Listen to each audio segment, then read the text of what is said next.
We have here the Fool, but it looks like this energy gives me this type of message that even though this person keeps on trying and trying to start all over again, it's like ang hirap naman atang mangyari nun. Ang hirap naman atang gawin yun. So I think if this is not you, this is the person here connecting to you. Someone here keeps on trying and trying pero bumabalik at bumabalik lang din siya sa zero. Alamin natin what does it mean. Napansin ko rin yung maitim na ulap, no, sa likodan niya. So, maaring meron siya ditong mabigat na something na dinadala, emosyon. This person here is binibitbit niya ito ng matagal.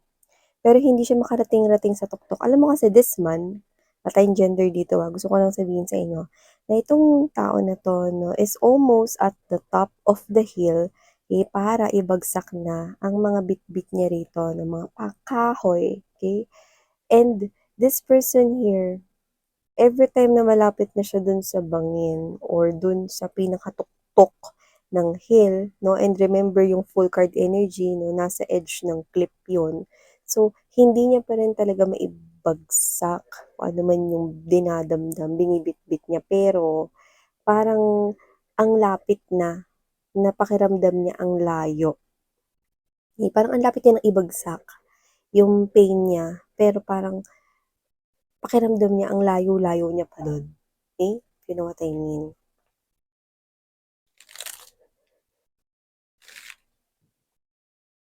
At saka dito sa kinakaharap niyang sitwasyon with the moon card energy, I think hindi niya rin alam kung saan ito papunta or anong mangyayari talaga rito. So, I do not know who is this I'm really picking up. But this person, I think, is into his or her emotions and feelings about something specific.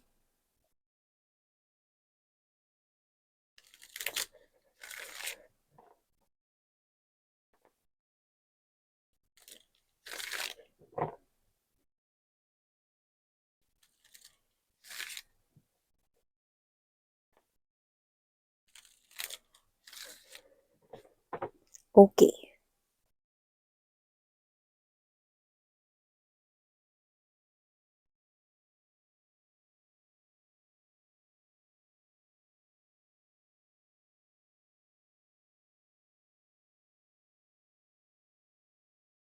Hmm.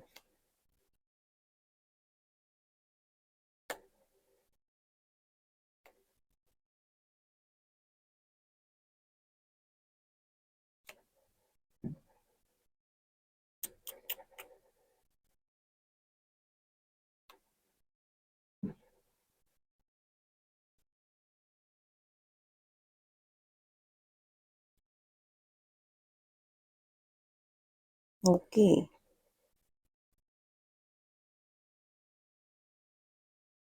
Kung sino man 'to, nakikita ko rito 'no, na umiiyak siya ngayon, sa kanya ritong puwedeng, parent, baka close siya sa mama niya, papa niya 'no, parent vibe or sa lolo't lolo niya rito 'no, or family member or friend 'no, na tinuturing niya ng family, saka close niya, okey?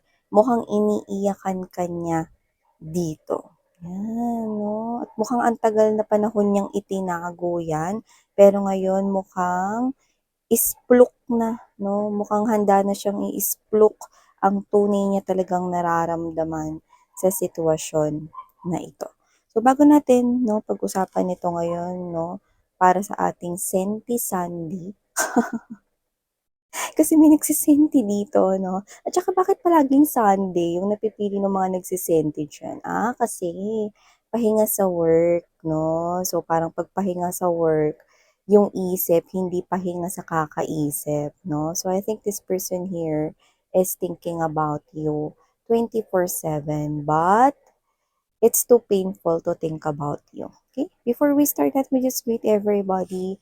Hi and hello there, everyone. Thank you so much. I know it's Sunday, pero kasi ito yung nakuha nating energy. Someone here is nagiging sentimental over you. So, okay, just take how this resonates. At wala tayong gender dito mga babes, no? So, babae, lalaki, LGBT, lahat kayo welcome. At pwede nyo rin pong i-flip yung roles if you want, since this is general reading, and at the end of the day, you always have your free will, whether to take an action or not to take an action. Okay? Nasa sa inyo. Ayan. At kung hindi nyo pa knows, meron pa po tayong other channel. The link is sa ating... Yeah! We're hearing that song. Okay? You know that song. Don't throw it all away, our love, our love. Don't throw it all away, our love. Yeah. So whatever the case may be, baka yan yung nasa playlist niya or baka yan yung madalas niya naririnig or let's see. In general, maaring ayaw naman talaga niyang itapon yung pag-ibig ninyong dalawa daw. But, may pag-ibig nga ba? Yan. Okay. So, okay. Hi pala, no, new subscribers ako po siyan. Tuloy po kayo rito. At sa mga returning subscribers, thank you po sa inyong walang sawang pagsuporta. So, let's go ahead and get these messages from this person here. Knight of Pentacles energy, Five of Cups, Tower. There is someone here na matagal na panahon niyang tinago na nasasaktan siya dito. No? Na posibleng tinalikuran niyo na siya for good, hindi na talaga kayo nakipagbalikan sa kanya, wala na talaga kayong kaplano-plano makipag-ayos sa kanya, no? Pwede sigurong kausapin to the point na for closure na lang, no? Pero kasi ang gusto niya dito is magkabalikan talaga kayo, no? And I think there is a third party involved right here, no? And yeah, what? So I just heard the word try. So, I think this person here, sinasabi niya dito na parang trinay niya lang naman, no? Trinay na lang naman, because I was about to tell something about the third party, isn't it? No? And we just heard the word try. So parang sinasabi niya dito na trinay lang naman niya, no? Kakaloka. Trinay? Ano to? Bumibili lang ng appliances, gadgets, cellphone, laptop. Trinay na lang daw niya, no? Yung third party rito, no? Kung ano siguro, no? Parang maiba lang, no? Parang karinderya lang, no? Nag-try lang ng ibang putahe rito, no? Kung masarap ba o hindi.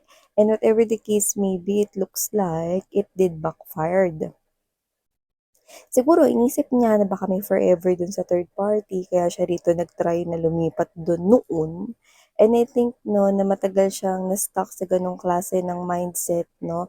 And I do see, nagising na siya. Ngayon, I do pick up that this person here with the Eight of Swords energy and there's this Three of Swords now realizing, no, na yung talagang tunay na home at tunay na forever is sa inyo talaga. So in short, alam niya rito at aminado siyang nagkamali siya. At posibleng itong tao na to, no, is inaamin niya rin sa inyo na nagkamali siya rito. Because with the tower right here, this is someone who is really admitting, no, na talagang pinagsisisihan niya yung nangyari. Ang tagal niya rin dito na parang tinago ito. Pwedeng sinabi niya na okay lang siya sa mga tao sa paligid niya, no, pati dun sa pinaka-close na person niya, whether yun yung best friend niya na tinuturing niya ng family or whether that's a close mom or a close father, no, or close lolo, close lola, kung sino man yun, no, na pinagsasabihan niya. Ngayon, this person here is umiiyak siya. Kasi hindi niya na kayang kimkimin. Hindi niya na kayang itago itong paglulong niya sa inyo. No? Paglulong niya dun sa love. No? So parang siya ito, no, na alam niya na siya yung unang tumapon sa relationship ninyo.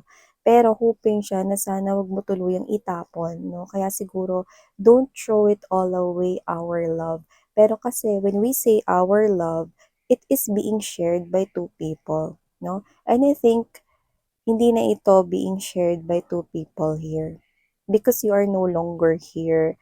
And I do see that this person here is admitting na mali siya dun sa punto na trinay niya. Hindi niya siguro sinabi sa'yo yung word na trinay, no? Pero with this special person na pwedeng mother, father, or best friend niya, inamin niya, no? Or ready niya nang sabihin, just take how this resonates because this is something here that is timeless. Pwedeng tapos na, nangyari na, or hindi pa nangyayari sa kasalukuyan para sa iba. And I do see that this is something here na tinago niya for too long kasi ayaw niya ritong ma-judge ng iba.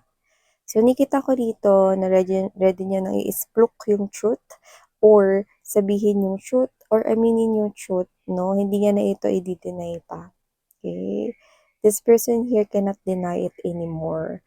Na talagang pinagsisisihan niya yung bagay na pinili or nangyari noon dahil sa mali niyang decision. So, I think this person is now receiving his or her karma for that, or he's receiving or her um getting this type of punishment, no? So, ano man yung gender niya, nakikita ko rito na nakakatanggap siya rito ng mga aftermath or consequences ng mga nagawa niya, no? And I think this person here is really desiring to go back with you, but it looks like it will never happen anymore.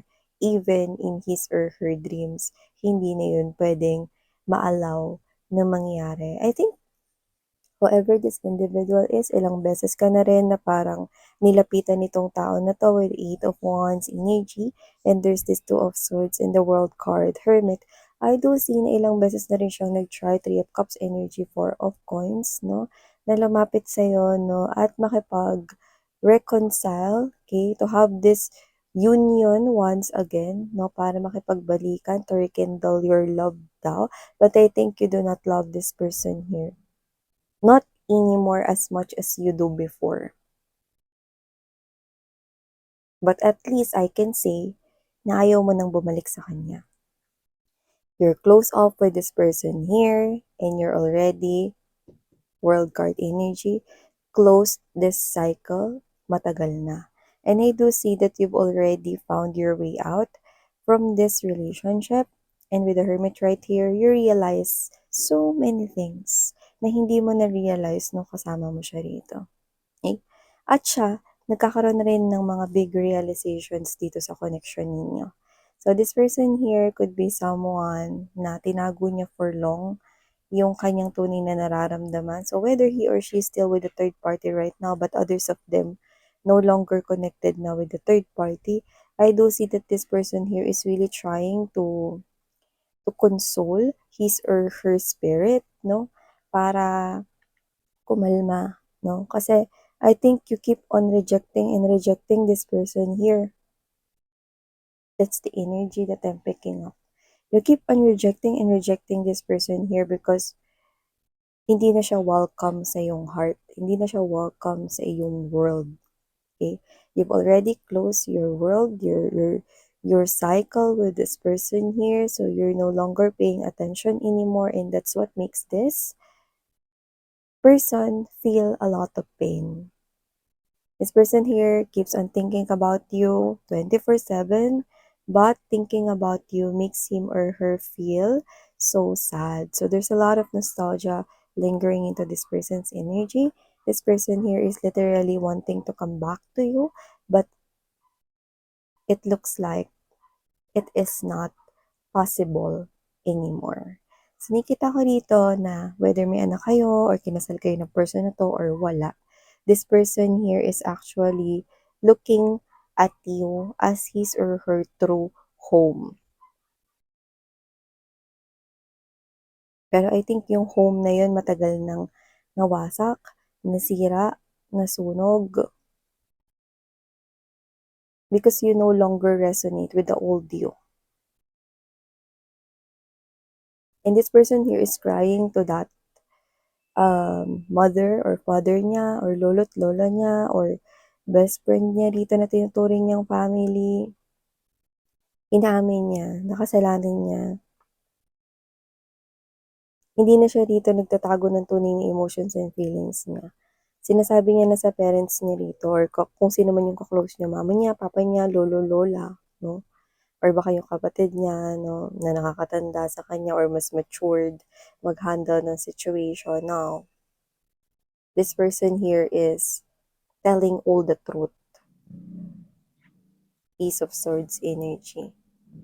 That's the middle energy, and that's the source of all the energies everywhere. So I do see that this is something here na hindi niya na kayang itago because nagsusumiksik na, no, nagsusumigaw na, sasabog na yung dibdib niya rito, no, because you keep on rejecting this person here. At wala siya rito mapagsabihan, mapagtakbuhan. So hindi niya na kayang sarilinin yung pain. So sinabi niya na rin, pati sa pinaka-close niya ritong tao. And I do see that this person here is crying while he or she is admitting that it is his or her fault or kasalanan niya or mistake niya kung bakit naguho, no, ang pundasyon ng inyong koneksyon noon. So kung sino man siya, this person here keeps on uplifting himself or herself, no?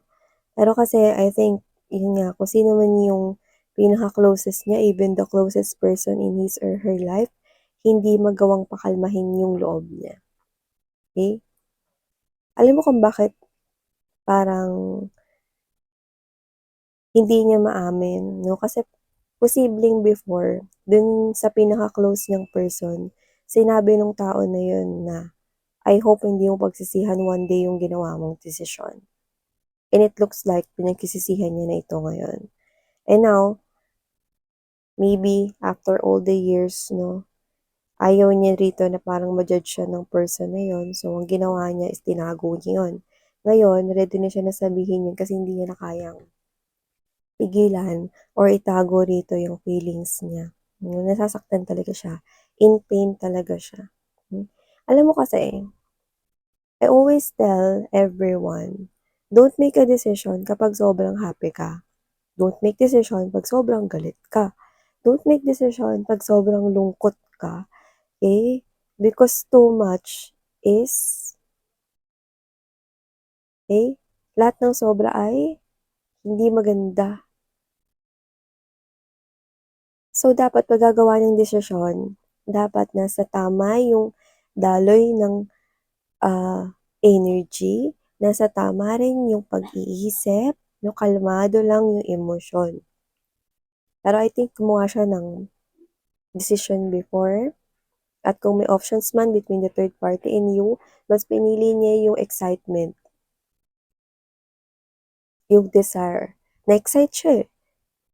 With the word try, trinay niya. Kasi na-excite siya. Ngayon na naglaylo na yung excitement, ano na? Diba? Ana na. Hinayaan niya na maglaho ang isang napakagandang koneksyon dahil lamang sa masyado siyang excited. Yeah, yun nga yung nangyari. So whatever the case may be, hindi rin sila nagtagal ng third party. At kung sila man ngayon, gusto niya na yung tapusin. Yun yung desisyon na pinipili niya dahil alam niya na ito yung tamang gawin. This person here, nag-matured siya rito dahil sa pain na nararamdaman niya sa pag-reject mo sa kanya. Ilang beses na itong lumapit sa inyo, sinabi niya rito sa inyo na hindi na talaga kayo gustong mawala sa buhay niya, pero hindi na kayo naniniwala at never na kayong maniniwala kahit pa maging totoo ang sinasabi niya or totoo ang sinasabi niya. So, Miss Yan, totoo nga ba yung sinasabi niya na nasasaktan talaga siya ng ganyan? Yes. Isipin niyo, it's Sunday, no? Tapos ginagambala niya tayo. Nagsisente siya dito, no, kaysa lumabas sa labas at mag-enjoy dahil weekends, walang pasok, no. So, mas pinipili niya magmukmok at umiyak at nakipagkwentuhan about you sa kanya ritong ka-close, no. Kahit na paulit-ulit na yung kinikwento niya, hindi pa rin nagla-lie down yung emotions niya. Malungkot pa rin siya. Kasi the only antidote para mapagaling ang kanya ritong nalulumbay na energy at puso at damdamin, walang iba kundi ikaw. Pero, you are not allowing nga this person here, no, to go back into your life. So, the only antidote who is you is hindi na talaga niya, okay, makakamtan ulit, no? Yung pinapangarap niya. Isipin mo nasa iyo na tapos nawala pa, 'di ba? So, ganun yung nararamdaman niya. Nasa akin nawala pa. Yan. So, nakikita ko rito, no, na Paulit-ulit naiikot yung mundo niya rito sa'yo kahit wala ka na sa buhay niya. Hindi ka lang dito paikot-ikot sa isip niya, kundi paulit-ulit-ulit siya rito na every time na magta-try siya rito magmahal ng iba, paulit-ulit lang din yun na matatapos dahil ikaw talaga yung gusto niyang makasama. Yeah, I know. That's the sad part of this person's story. Okay? Pero, kung pipiliin niya na huminto sa paikot-ikot na cycle na yan, kaya naman niya. Kaso, ang tanong, kailan? Kasi dito sobrang gulo ng isip niya. Okay? So, whoever this individual is with the Knight of Pentacles energy, matatagalan at hindi ko rin alam kung kailan matatapos yung pain niya at lungkot niya rito over you. Hindi ko rin alam kung kailan siya rito makaka-move on. At kapag ganito yung case na sinasabi ko na hindi ko alam kung kailan yun, ibig sabihin posibleng kahit sa distant future or sa malayong future, posibleng hindi pa rin siya nakaka-move on sa'yo. Yan. So, I know this is none of your business, but ito yung nakuha natin ngayon. So, someone here is literally, okay, feeling like this dahil sa sitwasyon ni ito. So, thank you so much mga babes. Sarang ngayon, love and light. Annyeong.